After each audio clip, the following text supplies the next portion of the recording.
வணக்கம். இது உங்களுக்கான ஒரு ஆழமான அலசல். வணக்கம். இன்னைக்கு நாம தமிழக வெற்றி கழகத்தோட முக்கிய புள்ளி ஆதவ் அர்ஜுனா. அவரு சமீபத்துல பேசின ஒரு குறிப்பிட்ட பேச்ச ரொம்ப ஆழமா பார்க்க போறோம். ஆமா. நமக்கு கிடைச்சிருக்கிறது அந்த உரையின் எழுத்து வடிவம், அதாங்க டிரான்ஸ்கிரிப்ட். சரி, இந்த உரை பாத்தீங்கன்னா தமிழக அரசியல்ல இப்ப ஒரு சூடான சூழல் இருக்கு இல்லையா? ஆமா. குறிப்பா ஆளும் திமுகவுக்கும் இப்ப புதுசா வந்திருக்கிற விஜயோட தமிழக வெற்றி கழகத்துக்கும் நடுவுல அதுல கரூர்ல ஒரு துயர சம்பவம் நடந்துச்சு. அதுக்கு பின்னாடி தான் அந்த பேச்சு வந்திருக்கு. இதுல பயங்கரமான குற்றச்சாட்டுகள், அப்புறம் கொஞ்சம் உணர்ச்சிகரமான வாதங்கள் எல்லாம் இருக்கு. ஓகே, அப்ப நம்ம நோக்கம் அந்த பேச்சுல என்ன சொன்னாங்க, எப்படி சொன்னாங்க, அது மூலமா தமிழக வெற்றி கழகம் என்ன சொல்ல வராங்க, இத புரிஞ்சுக்கிறது தான். சரி, நாம இந்த டிரான்ஸ்கிரிப்ட மட்டும் வச்சு அதுல உள்ளத மட்டும் அலசுவோம். முக்கியமா இது ஒரு குறிப்பிட்ட அரசியல் கட்சியோட பொதுக்கூட்ட பேச்சுங்கிறத நீங்க மனசுல வச்சுக்கணும். கண்டிப்பா. வாங்க ஆரம்பிக்கலாம். இந்த பேச்சோட எப்படி சொல்றது, மையக்கருவே சூழ்ச்சி அப்படிங்கிற ஒரு வார்த்தை தான் நினைக்கிறேன். திரும்ப திரும்ப அதை சொல்றாரு. ஆமா. அதாவது தங்களுக்கு எதிரா, குறிப்பா தலைவர் விஜய்க்கு எதிரா ஆளும் திமுக தரப்பு திட்டமிட்டு சதி பண்றாங்கன்னு ஆதவ அர்ஜுனா தொடர்ந்து சொல்றாரு. ரொம்ப அழுத்தமாவே சொல்றார். 30 வருஷமா மக்கள் இயக்கமா இருந்தோம், எங்களுக்கு அரசியல் பின்புலம் இல்ல, அதனால சூழ்ச்சினா என்னன்னே தெரியாதுங்கிறார். ஆமா, ஆனா அத முதல் முறையா கரூர்ல பார்த்தோம்னு சொல்றாரு. இதுல ஒரு மாதிரி நாங்க ரொம்ப அப்பாவிங்க, அவங்க தான் சூழ்ச்சி பண்றாங்கங்கிற மாதிரி ஒரு தோற்றத்தை உருவாக்க முயற்சி பண்றாரு இல்லையா? சரி சரி, அது ஒரு உத்தி மாதிரி தெரியுது. நிச்சயமா தங்களை நேர்மையானவங்களாகவும் எதிரணிய வஞ்சகம் பண்றவங்களாகவும் காட்டுகிறது. விஜயோட அமைதியை கூட ஒரு மௌன புரட்சின்னு சொல்றாரு பாருங்க. ஓ, மௌன புரட்சியா? ஆமா, அதாவது அவதூறு, பொய் பிரச்சாரம், இதுக்கெல்லாம் அவர் அமைதியா இருந்து பதில் சொல்றாரு அப்படின்னு அர்த்தப்படுத்துறாரு. அப்புறம் அந்த கரூர் சம்பவத்துக்கு பிறகு விஜய் பயந்து ஓடிட்டாருன்னு திமுக சொன்னதா ஒரு குற்றச்சாட்டு வைக்கிறார். ஆமா, அதுக்கு பதிலடியா உடனே கலைஞர் கைது செய்யப்பட்டப்போ ஸ்டாலின் எங்க போனாருன்னு ஒரு பழைய விஷயத்தை எடுத்து போட்டு அவங்கள கொஞ்சம் தற்காப்பு நிலைக்கு தள்ள பாக்குறாரு. இதெல்லாம் பேச்சாளரோட வாதம். அப்போ இந்த சூழ்ச்சிங்கிற ஒரு விஷயத்தை பேஸ் பண்ணி தான் மத்த எல்லா குற்றச்சாட்டையும், எல்லா வாதங்களையும் அவர் வைக்கிறார் போல. கரூர் சம்பவமாகட்டும், இல்ல முதல்வர் மேல வைக்கிற விமர்சனமாகட்டும், எல்லாமே இந்த சூழ்ச்சிங்கிற கண்ணாடியில இருந்து தான் பார்க்கப்படுது. இது கேட்கறவங்களுக்கு ஒரு தெளிவான நல்லவர் கெட்டவர் கதையை சொல்ற மாதிரி இருக்கு. சரி, அப்போ அந்த கரூர் சம்பவத்துக்கு வருவோம். இந்த உரை அது ஒரு சாதாரண விபத்தா பார்க்கல. இல்லவே இல்ல. ஒரு திட்டமிட்ட நிகழ்வா, ஏன் ஒரு திருப்பு முனையா காட்டுது. எப்படின்னு கொஞ்சம் சொல்லுங்களேன். முதல்ல கரூருக்கு விஜய் போனப்போ பயங்கரமான வரவேற்பு இருந்ததா சொல்றாரு. ஆனா போலீஸ் திட்டமிட்டு இவங்க கேட்ட நல்ல இடங்கள், விசாலமான இடங்கள் எதுக்கும் பர்மிஷன் கொடுக்காம ஒரு குறுகலான ரொம்ப ஆபத்தான இடத்துல வேனை நிறுத்தி விஜயை பேச வச்சாங்கன்னு சொல்றாரு. ஓ, அப்படியா? அதனாலதான் கூட்ட நெரிசல் ஏற்பட்டு உயிரிழப்பு வந்துச்சுன்னு குற்றம் சாட்டுறார். அந்த சாவுகளோட எண்ணிக்கையில கூட ஒரு வித்தியாசம் இருக்கே. டிவிகே தரப்பு 41 பேர்னு சொல்றாங்க. ஆமா, அவங்க சொல்ற எண்ணிக்கை 41. இவ்ளோ பெரிய துயரத்துக்கு முழுக்க காரணம் ஆளும் தரப்பும் காவல்துறையும் தான் சொல்றது. அது அரசியல்ல ஒரு பெரிய தாக்கத்தை ஏற்படுத்தும் முயற்சி தான். இதுல குறிப்பா யார் மேல எல்லாம் குற்றம் சாட்டுறாரு? ரொம்ப நேரடியாவே சொல்றார். அப்போதைய அமைச்சர் செந்தில் பாலாஜியை ரவுடினும், டிஎஸ்பி செல்வராஜன் ஒருத்தர செந்தில் பாலாஜியோட கைப்பாவைன்னு சொல்றார். ரொம்ப கடுமையான வார்த்தைகள் யூஸ் பண்றார். ஓ, அந்த டிஎஸ்பி அனுமதி கேட்ட இடங்களுக்கு தர முடியாதுன்னு சொல்லிட்டு கடைசியில தவறான வாக்குறுதி கொடுத்து ஏமாத்திட்டாரு. அவர் பார்க்க நேர்மையாளர் மாதிரி இருந்தாலும் அவர் செந்தில் பாலாஜியோட ஆளுன்னு சொல்றார். இது வெறும் நிர்வாக கோளாறு இல்ல ஒரு திட்டமிட்ட சதிங்கிற மாதிரி சொல்றாரு இல்லையா? ஆமா, அதான் முக்கியம். உதாரணத்துக்கு அந்த சம்பவம் நடந்த ராத்திரி டிவிகே தொண்டர்களை குறி வச்சு தடியடி நடத்தினாங்க, டிவிகே துண்டு போட்டிருந்தாலே அடிச்சாங்கன்னு சொல்றது அந்த சூழ்ச்சிவாதத்துக்கு இன்னும் கொஞ்சம் வலு சேர்க்குது. அப்புறம் மருத்துவமனை சம்பவங்கள் பத்தியும் பேசுறாரு. ஆமா, அந்த சம்பவத்துக்கு பிறகு மருத்துவமனைக்கு சில திமுக பிரமுகர்கள் வந்திருக்காங்க. குறிப்பா மகேஷ் பொய்யாமொழி, அப்புறம் பெயர் சொல்லாம ஒரு நெப்போக்கீட் அப்படின்னு ஒருத்தர் சொல்றாரு. இவங்களாம் உண்மையான அக்கறை இல்லாம சும்மா கேமராவுக்காக நடிச்சாங்கன்னு குற்றம் சாட்டுறாரு. மகேஷ் பொய்யாமொழி விஜயோட கையை பிடிச்சு நிழிஞ்சாருன்னு, அந்த இன்னொருத்தர் ஏதோ தியாகம் பண்ண மாதிரி பேட்டி கொடுத்தாருன்னு சொல்றாரு. இது அவங்களோட செயல்களை ரொம்ப மனிதாபிமானம் இல்லாம காட்ட முயற்சி பண்ற மாதிரி இருக்கு. மருத்துவமனையோட நிலைமை பத்தியும் சொல்றாரு இல்லையா? ஆமா, கரூர் அரசு மருத்துவமனையில போதுமான வசதி இல்ல, ஆக்சிஜன் இல்ல, டிவிகே ஆளுங்களை உள்ளே விடல, பக்கத்துல இருந்த பிரைவேட் ஹாஸ்பிட்டல்ல கூட சேர்க்க விடலன்னு அடுக்கடுக்க புகார் சொல்றாரு. ஓஹோ, நம்பகத்தன்மையை கொடுக்க பாக்குறாரு. அப்போ மொத்தத்துல அவங்க சொல்றது இது தற்செயலா நடக்கல. ஆமா, இது விஜயோட வளர்ச்சியை பார்த்து பயந்து அவரை நிறுத்தணும், கட்சி மேல பழி போடணும்னு காவல்துறையையும் சில அரசியல்வாதிகளையும் யூஸ் பண்ணி திமுக பண்ண ஒரு திட்டமிட்ட சூழ்ச்சி தான் இந்த கரூர் சம்பவம். இதுதான் ஆதவ அர்ஜுனா முன்வைக்கிற வாதம். இது ரொம்ப ரொம்ப தீவிரமான குற்றச்சாட்டு. சரி, அடுத்த இந்த உரையில எப்படி விஜயையும் திமுக தலைவர்களையும் ஒப்பிட்டு பேசுறாங்க, அதுவும் முக்கியமா படுது. நிச்சயமா இங்க பாத்தீங்கன்னா விஜய் ஒரு வித்தியாசமான தலைவரா காட்ட முயற்சி பண்றார். இந்தியாவிலேயே நம்பர் 1 சம்பளம் வாங்குற சினிமா தொழிலை விட்டுட்டு ஏழை மக்களோட கஷ்டத்தை பார்த்து அரசியலுக்கு வந்தவர்னு ஒரு பிம்பத்தை உருவாக்க பாக்குறாரு. சின்ன வயசுல வசதியா இருந்தாலும் ஷூட்டிங் போகும்போது அந்த குடிசைகள் அப்படியே இருக்கேன்னு பார்த்து மனசு மாறிட்டாருன்னு சொல்றார். ஆமா, இதுக்கு சப்போர்ட்டா நான் ஆல்ரெடி வீட்டுக்குள்ள போயிட்டு தான் மக்கள் கிட்ட வரேன்னு விஜய் மதுரையில சொன்னதை கோட் பண்றார். ஓ, இதுக்கு என்ன அர்த்தம்னா அவர் ஆல்ரெடி மக்கள் மனசுல இருக்காரு, அவருக்கு செயற்கையா கூட்டம் வேண்டாம்னு சொல்ற மாதிரி.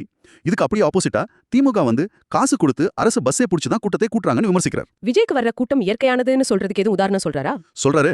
திருச்சியில 7 கிலோமீட்டர் போறதுக்கு 6 மணி நேரம் ஆச்சு. அரியலூர்ல 7 மணி நேரம் மக்கள் வெயிட் பண்ணாங்கன்னு சில கணக்குகள் சொல்றாரு. எம்ஜிஆர் காலத்துல தான் இப்படி பார்த்தோன்னு சீனியர் லீடர் சொன்னதாகவும் சொல்றாரு. அப்போ விஜய எம்ஜிஆரோட ஒப்பிடுறாரு. ஆமா, அது மூலமா விஜய்க்கு ஒரு பெரிய அரசியல் தலைவரோட தகுதியை கொடுக்க முயற்சி பண்றாரு. அப்போ டிவிகே அரசியல்ங்கிறது உண்மை, உணர்வு, மக்கள் தொடர்புனும், திமுக அரசியல்ங்கிறது அதிகாரம், சூழ்ச்சி, மீடியா கண்ட்ரோல், பொய்னும் ஒரு கோடு போடுறார். கரெக்ட். இதுல அண்ணாவோட உண்மையான கொள்கையை நாங்க தான் ஃபாலோ பண்றோம்னு ஒரு உரிமை குரல் இருக்கு. முதல்வர் ஸ்டாலின் பத்தி சில தனிப்பட்ட விமர்சனங்களும் இருக்குன்னு சொன்னீங்களே. ஆமா, ரொம்ப கடுமையான விமர்சனம் இருக்கு. அவருக்கு உடம்பு சரியில்லை, அவர் சுயமா இயங்கல, மத்தவங்க எழுதி தரதை தான் படிக்கிறாருன்னு சொல்றாரு. ஓ, சட்டசபையில கூட எதிர்க்கட்சி தலைவர் பேசும்போது லைவ் காட்டாம முதல்வர் பேசும்போது மட்டும் காட்டுறாங்கன்னு மீடியாவையும் சேர்த்து விமர்சிக்கிறாரு. அப்போ கட்சியை யார் நடத்துறாங்களாம்? கட்சியை அவரோட பையனும் மருமகனும் நடத்துறாங்க. முதல்வருக்கு கரூரை பத்தி கூட சரியா தெரியாது, அவர் சுத்தி இருக்கிறவங்க தான் அவர் ஆட்டி வைக்கிறாங்கன்னு சொல்றாரு. இது முதல்வரோட அதிகாரத்தையே கேள்வி கேட்கிற மாதிரி இருக்கு. கரூர் மருத்துவமனைக்கு முதல்வர் வந்தது கூட பழிய அவர் மேல போட மத்தவங்க செஞ்ச ஏற்பாடுன்னு சொல்றாரு. இதுல ஆதவ அர்ஜுனா ஒரு கட்டத்துல தான் திமுகவுல இருந்ததுக்கு மன்னிப்பு கேக்குறதா சொல்றாராமே. ஆமா, அது ஒரு இன்ட்ரெஸ்டிங் பாயிண்ட். தான் முன்னாடி 10 வருஷம் திமுகவுக்கு வேலை செஞ்சதுக்கு மக்கள் கிட்ட பாவ மன்னிப்பு கேட்கறேன்னு சொல்றாரு. ஓ அப்படியா? எதிர்க்கட்சியா இருந்தப்ப நல்லவங்க மாதிரி தெரிஞ்சாங்க, ஆனா ஆட்சிக்கு வந்ததும் சூழ்ச்சி பண்றாங்கன்னு சொல்றது வந்து ஒரு முன்னாள் ஆதரவாளரோட மனமாற்றம் மாதிரி காட்டப்படுது. சரி, இந்த அரசாங்க இயந்திரம், போலீஸ், மீடியா மேல வேற என்னென்ன குற்றச்சாட்டுகள் வருது? அதுவும் இந்த சூழ்ச்சியோட தொடர்புடையதா? ஆமா, போலீஸை பத்தி ரொம்ப கடுமையா பேசுறார். ஒரு சைடா செயல்பட்டாங்க, பர்மிஷன் தரல, தப்பா வாக்குறுதி கொடுத்தாங்க, அப்பாவி தொண்டர்கள் மேல தடியடி நடத்துனாங்கன்னு திரும்ப திரும்ப சொல்றார். கரூர் அரசு மருத்துவமனை பத்தி மறுபடியும் சொல்றார், வசதி இல்லைன்னு. மீடியா மேலயும் கோவம் இருக்கு. பெரும்பாலான மீடியா உண்மையை சொல்ல பயப்படுது, இல்லனா திமுக பிரஷரால மறைக்குதுன்னு சொல்றார். ஒரு பெரிய டிவி சேனலையும் முடக்கிட்டாங்கன்னு, ஆனா மக்கள் சப்போர்ட் இருக்கிறதால புதிய தலைமுறை மாதிரி சில சேனல்ஸ் லைவ் போடுறாங்கன்னு சொல்றார். அப்போ மீடியா சுதந்திரம் பத்தியும் கேள்வி எழுப்புறார். இதுல ரொம்ப ஹைலைட்டா திமுகவோட ஆபீஷியல் பேப்பரான முரசொலியில 41 உயிர்களை கொன்ற விஜய்னு ஹெட்டிங் போட்டு எழுதுனது சுட்டி காட்டுறார். அப்படியா? இதுதான் திமுகவோட உண்மையான எண்ணம். விஜய் எப்படியாவது குற்றவாளியாக்க பாக்குறாங்கன்னு வாதிடுறார். எம்ஜிஆர் ஜெயலலிதாவை எப்படி ஒழிக்க நினைச்சாங்களோ அதே மாதிரி இப்போ விஜயை டார்கெட் பண்றாங்கன்னு ஒரு வரலாற்று தொடர்ச்சியும் சொல்றார். இதுக்கெல்லாம் என்ன தீர்வு சொல்றாரு அவரு? செக்யூரிட்டி சரியா கொடுக்காததுக்கு முதல்வரும் உள்துறை அமைச்சரும் ரெண்டுமே ஒருத்தர் தான். தமிழ்நாட்டுல அவங்க பதவி விலகணும்னு கேக்குறார். தப்பான தகவல் கொடுத்த அதிகாரிகள், குறிப்பா அந்த டிஎஸ்பி செல்வராஜ் மேல விசாரணை நடத்தணும்னு சொல்றார். சட்டப்படி எதுவும் பண்ண போறாங்களா? ஆமா, சட்ட ரீதியா போராடுவோம், சுப்ரீம் கோர்ட் வரைக்கும் போவோம்னு சொல்றாரு. அது அவங்க சட்டத்துல நம்பிக்கை வச்சிருக்கிறத காட்டுது. அதோட திமுக வந்து மத்த பெரிய நடிகர்களை மிரட்டி ரெட் ஜாயிண்ட் மாதிரி கம்பெனி மூலமா கண்ட்ரோல் பண்ணி தங்களுக்கு சப்போர்ட்டா பேச வைக்குது. ஆனா விஜய் அப்படி பண்ண முடியாதுன்னு சொல்றார். இது விஜயோட ஒரு தனித்தன்மையும் தைரியத்தையும் காட்டுற முயற்சி. திமுக பொதுச் செயலாளர் துரைமுருகன் விசாரணை நடத்தி விஜய் மேல நடவடிக்கை எடுப்போன்னு சொன்னதை எப்படி பாக்குறாரு? அதை ரொம்ப கிண்டல் பண்றார். குற்றவாளியும் அவங்களே, நீதிபதியும் அவங்களே வாங்குற மாதிரி இருக்குன்னு சொல்றார். தப்பு பண்ணவங்களை விசாரணை நடத்துறது என்ன நியாயம்னு கேக்குறார். ஓகே, இவ்ளோ சவால்கள் அச்சச்சாட்டுகள்லாம் சொல்றாங்க. இதுக்கு நடுவுல டிவிகேவோட நிலைப்பாடு என்ன, அவங்களோட எதிர்கால திட்டம் என்னன்னு இந்த பேச்சுல என்ன தெரியுது? ரொம்ப உறுதியா இருக்கிறதா சொல்றார். விஜய் இதனாலலாம் ஒன்னும் உடைஞ்சு போகல, இன்னும் ஸ்ட்ராங்கா இருக்காருன்னு தொண்டர்களுக்கு ஒரு நம்பிக்கை கொடுக்கிறார். சரி, 2026ல ஆட்சிக்கு வரதோட நோக்கம் பதவி ஆசை இல்ல, ஊழல் இல்லாத மக்கள் நலன் சார்ந்த ஆட்சி. குறிப்பா விவசாயிங்க, தொழிலாளிங்க, இளைஞர்கள், பெண்கள் பாதுகாப்பு இதெல்லாம் கொடுக்கறதா நம்ம இலக்க சொல்றாரு. இதுக்கு ஏதோ உதாரணம் சொன்னாரா? சொன்னாரு. துப்புரவு தொழிலாளிங்க மெரினாவுல சம்பளத்துக்கு போராடினப்போ முதல்வர் வந்து கூலி படத்துக்கு ரிவ்யூ கொடுத்துட்டு இருந்தாருன்னு விமர்சிக்கிறார். ஓ, இது வந்து ஆளுங்கட்சிக்கு மக்கள் மேல அக்கறை இல்லைன்னு காட்டுறதுக்கான ஒரு முயற்சி. திமுகவோட பலமா அவங்க நினைக்கிற விஷயங்களை எப்படி எதிர்கொள்ள போறதா சொல்றாரு. திமுகவோட பலம்னு சொல்லப்படுற பணம், காலேஜ் மாதிரி கட்டமைப்பு எல்லாம் இருக்கு இல்லையா, அதை வந்து மக்களோட சப்போர்ட்டோட, குறிப்பா யூத் விமன் எழுச்சியோட டிவிக்கே உடைக்கணும் ஒரு பெரிய நம்பிக்கை சொல்றாரு. நாமக்கல்ல ஒரு காலேஜ்ல இருந்து 5000 ஸ்டூடெண்ட்ஸ், அதுல 3000 பொண்ணுங்க விஜய பார்க்க ஓடி வந்தாங்கன்னு ஒரு சம்பவத்தை சொல்றாரு. இந்திய மகளிர் கிரிக்கெட் டீம் வெற்றியை கூட ஒரு உதாரணமா சொல்றாரு. ஆமா, ஆண்கள் டீமை கொண்டாடுற உலகம் எங்களை கொண்டாடல, ஆனா அந்த வெற்றி எங்க எல்லோருக்குமானதுன்னு அந்த வீராங்கனைகள் சொன்னதை கோட் பண்ணி 2026ல டிவிக்கே வெற்றி அப்படிப்பட்டதா ஒரு மக்கள் எழுச்சியா இருக்கும்னு சொல்றாரு. கொள்கை ரீதியா என்ன சொல்றாங்க?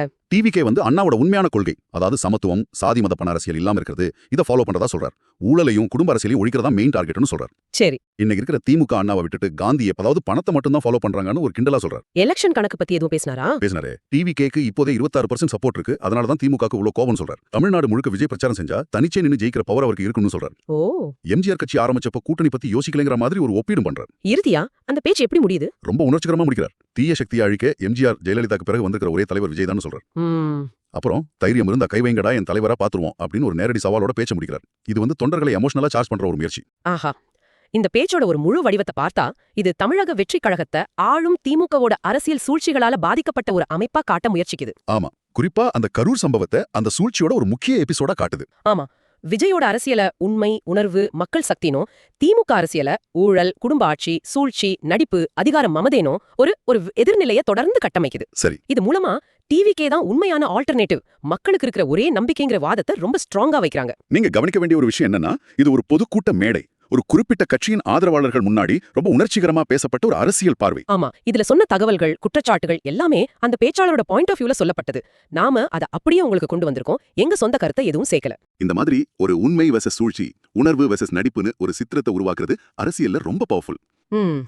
2026 தேர்தலை நோக்கி தமிழகம் போயிட்டு இருக்கிற இந்த நேரத்துல இது மாதிரி தங்களை நல்லவங்களாகவும் எதிர்த்தரப்ப ரொம்ப மோசமும் காட்டிக்கிற முயற்சிகள் அரசியல்ல தொடர்ந்து நடக்கும். அப்போ உங்களுக்கான கேள்வி இதுதான், இந்த மாதிரி அரசியல் சித்தரிப்புகள் எல்லாம் வாக்காளர்களை எப்படி பாதிக்கும், எந்த மாதிரி வாதங்கள், எந்த மாதிரி உணர்ச்சிகள் அவங்க முடிவெடுக்கிறதுல தாக்கத்தை ஏற்படுத்தும், இத பத்தி நாம எல்லாரும் கொஞ்சம் யோசிக்கலாம். இந்த அலசல் ஆதவ் அர்ஜுனாவோட பேச்சு, அது மூலமா டிவிகே முன்வைக்கிற பார்வை பத்தின ஒரு ஆழமான புரிதலை உங்களுக்கு கொடுத்திருக்கும்னு நம்புறோம். நிச்சயமா மீண்டும் இதே மாதிரி இன்னொரு அலசல்ல சந்திக்கலாம். நன்றி.